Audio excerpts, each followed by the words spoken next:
Can ESG investing live up to its promise? Hi there, everyone. I'm Jeff, and this is Plain English lesson number 510.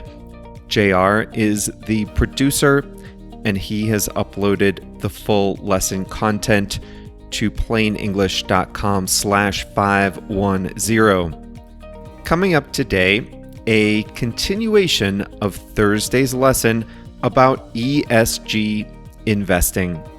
Last week, you learned what it was and why people are drawn to the concept of investing in companies that do good in addition to doing well by earning a profit.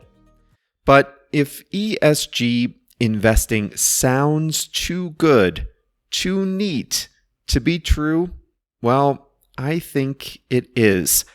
And today we'll talk about some of the difficulties and contradictions in ESG investing. In the second half of the lesson, I'll tell you what it means to welcome someone with open arms. And we have a quote of the week. Let's dive in.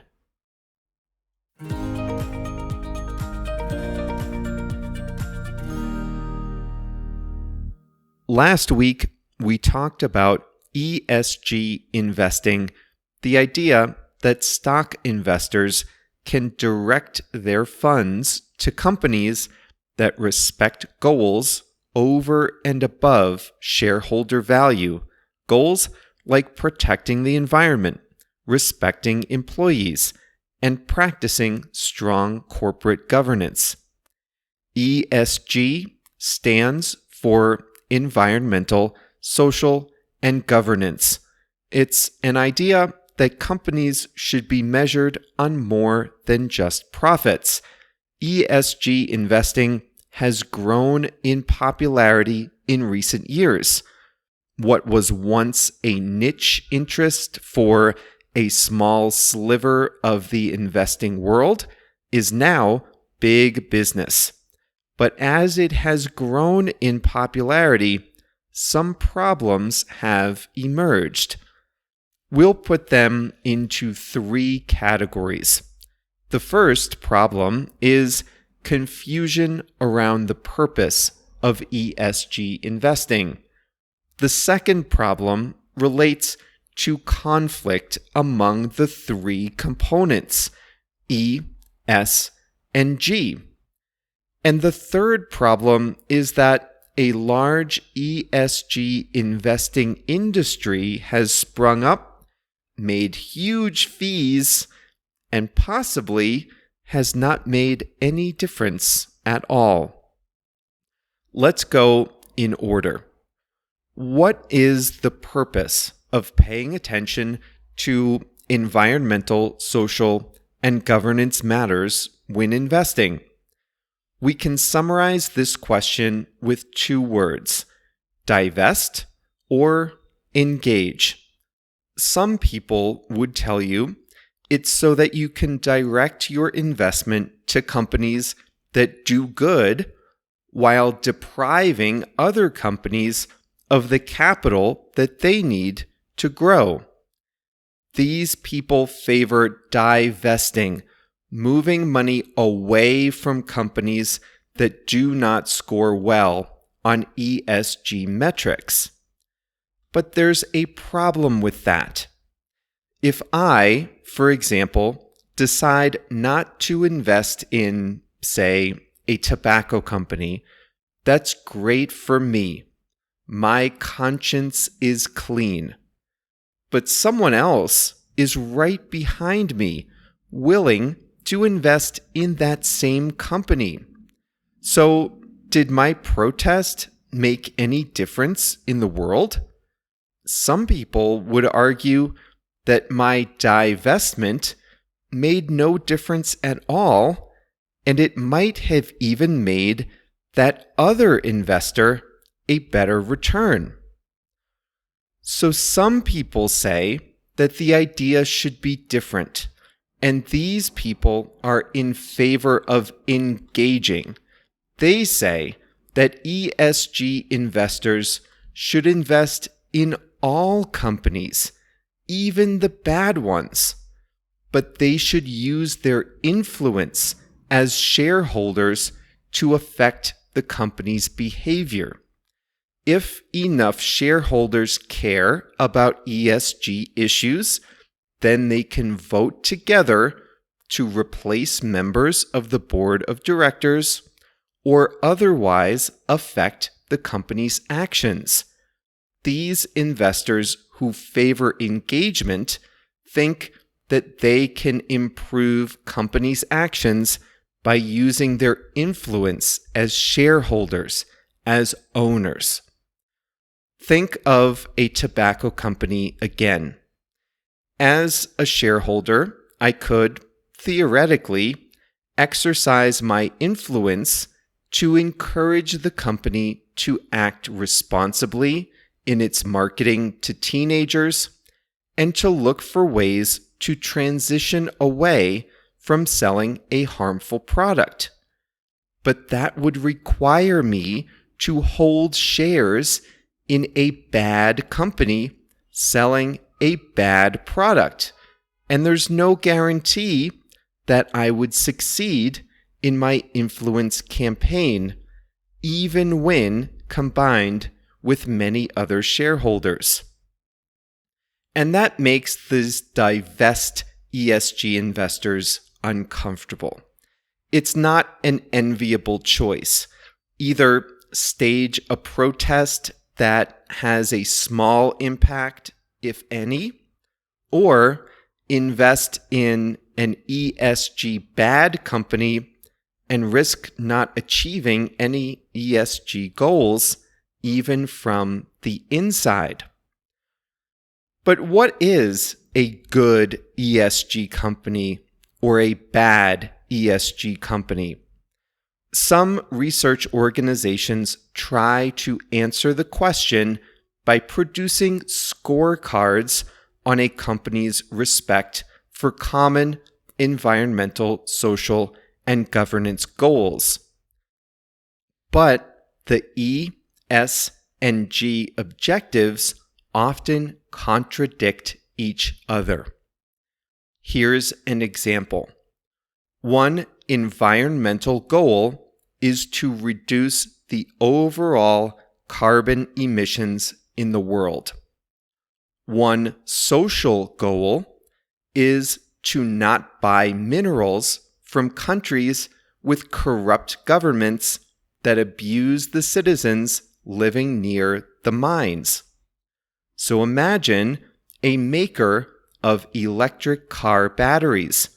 The product would help the world transition away from fossil fuels. But to make the batteries, the company has to buy from some unsavory countries in Africa and Asia, lining the pockets of corrupt governments. Is this an ESG good or ESG bad company?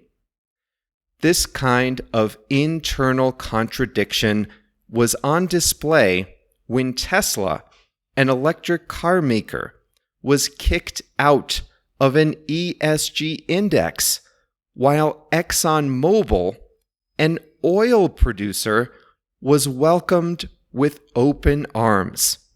Tesla, they said, was good for the environment, but didn't do enough to protect racial minorities in the company.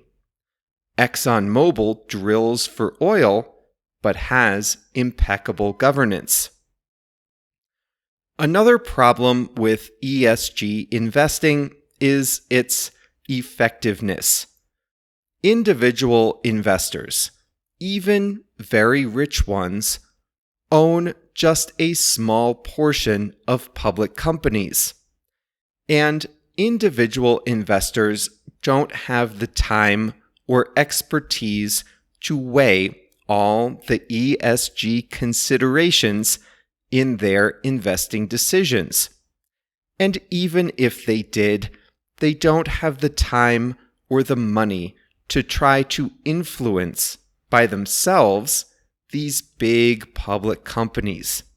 So instead, they buy into ESG mutual funds or ESG index funds, and the fund managers do the hard work for them.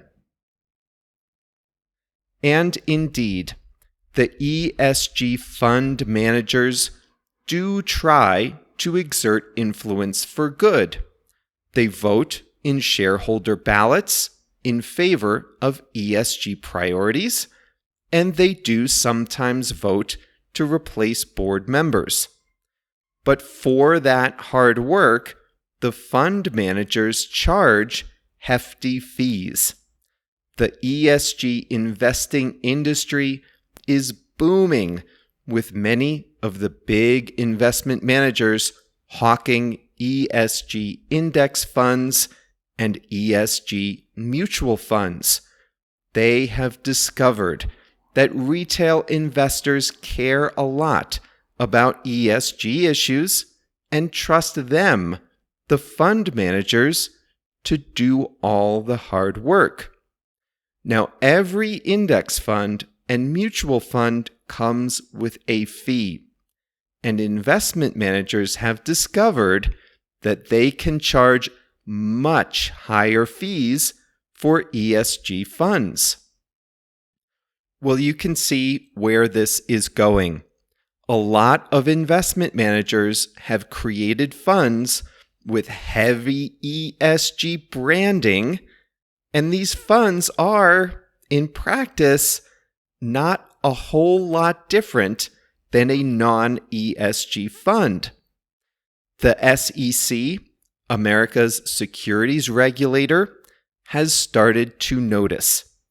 In one example, the SEC sued BNY Mellon for creating an ESG fund and then proceeding to invest in individual stocks without always even taking ESG metrics into consideration. Fund managers have discovered that they can create a new fund, sprinkle the words ESG and sustainable all over their marketing materials. They attract a lot of capital, charge high fees, and they don't even do much extra work.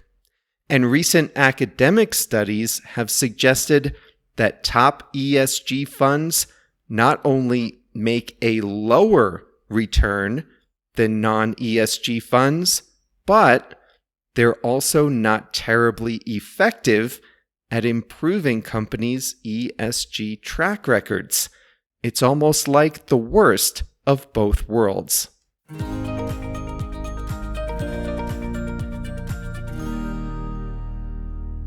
A lot of these problems have come to light here in 2022. So, is all hope lost for the investor that wants to do good? I would argue that all hope is not lost, but the term ESG has some real problems.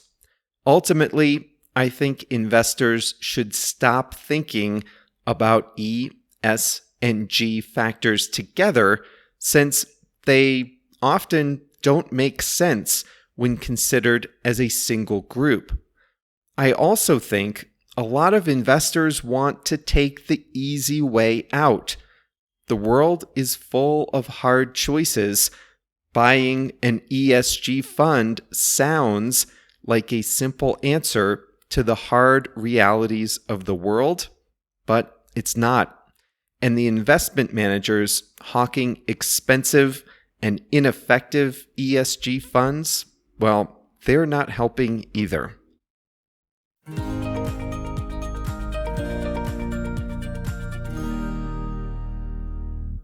Today's expression is a quick one: to welcome someone with open arms.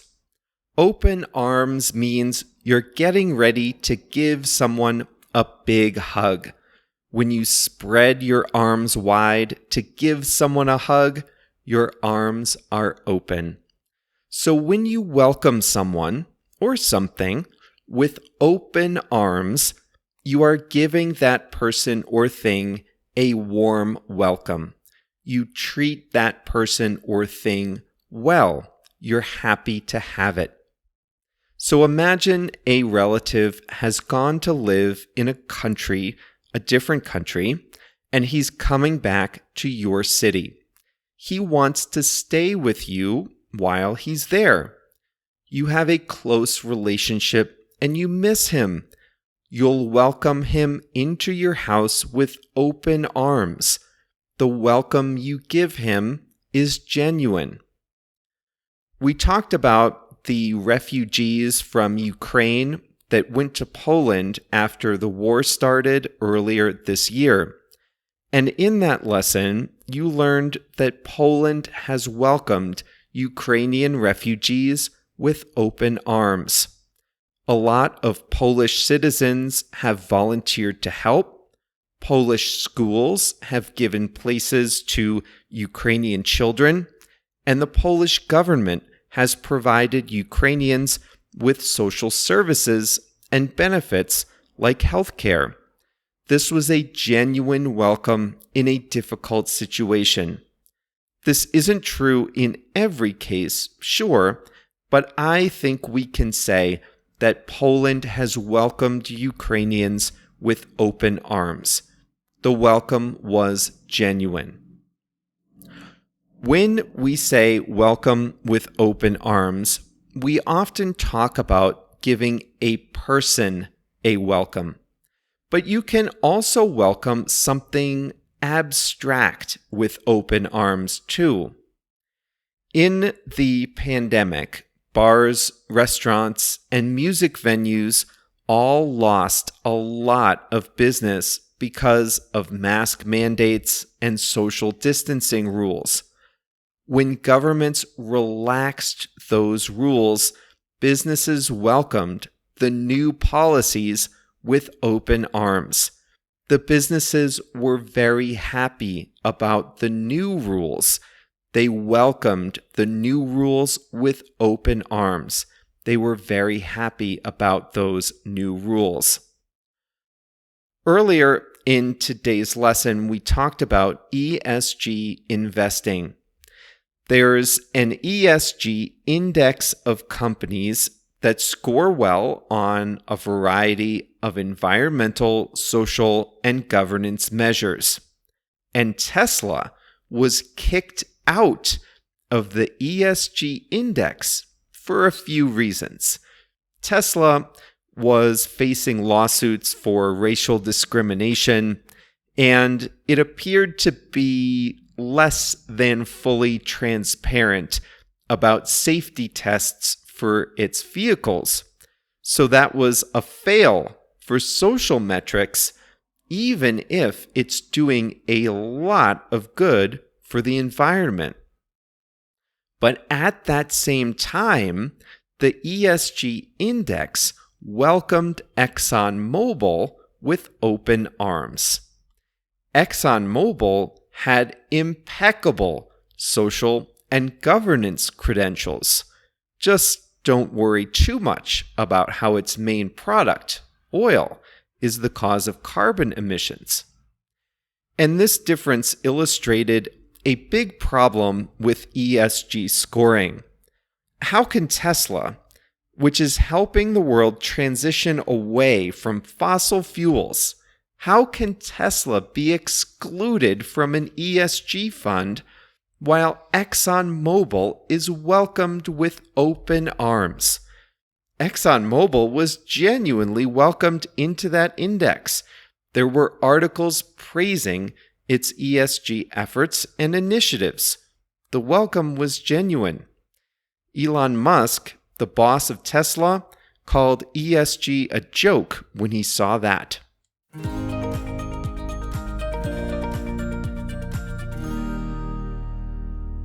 Well, I slipped this news in last week, I think, which is that I have recently moved to Mexico. I'm already here and really looking forward to getting to know Mexico and the culture more. As you've heard over the years, I really do love Chicago, and I still consider it my home, but I'm on to new adventures here in Mexico City. So for today, I chose a quote from Albert Einstein. He said, "Life is like riding a bicycle. To keep your balance, you must keep moving." It was sad leaving Chicago, but I am keeping this quote in mind. To keep your balance, you must keep moving. That's how I feel now, and I'll share some of my experiences here in Mexico in future lessons. Well, that's all for today's Plain English number 510. Remember, you can get the full lesson at plainenglish.com/510. We'll be back on Thursday with a new lesson. See you then.